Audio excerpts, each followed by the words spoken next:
தமிழக மக்கள் நல்லா புரிஞ்சுக்கணும். அவர் சம்பாதிக்க அரசியலுக்கு வரல, சம்பாதிச்சு முடிச்சிட்டு தான் அரசியலுக்கு வந்திருக்கார். அவரை சம்பாதிச்சுல உண்மையான பெரிய சொத்து எது தெரியுமா? நீங்க தான். இந்த அன்பு தான். இந்த கூட்டம் போதுமா? இன்னும் கொஞ்சம் வேணுமா?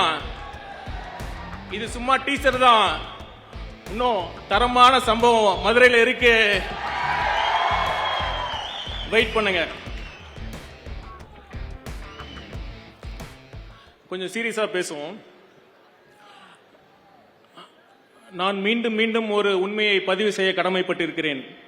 இன்று தமிழக வெற்றி கழகம் பெரும்பான்மையான தமிழக மக்களின் பேராதரவையும் அன்பையும் பெற்று ஒரு முதன்மை அரசியல் சக்தியாக வளர்ந்து இருக்கிறது என்றால் அதற்கு முக்கியமாக 2 காரணங்கள்.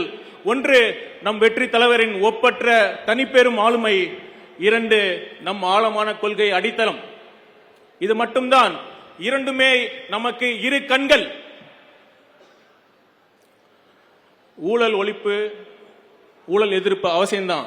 ஆனால் அதற்கு பிறகு நாம் என்ன செய்ய போகிறோம், நாம் எந்த வழியில் செல்ல போகிறோம், இதற்கு நமக்கு வழிகாட்டியாகவும் திசை காட்டியாகவும் கலங்கரை விளக்கமாகவும் இருப்பதுதான் நம் கொள்கைகள். ட்ரெண்ட ஃப்ரெண்ட் ஆக்கிக்கோங்க. தந்தி டிவியின் சப்ஸ்கிரைபர்ஸ் அண்ட் ஃபாலோவர்ஸ் குடும்பத்துல நீங்களும் இணையுங்க.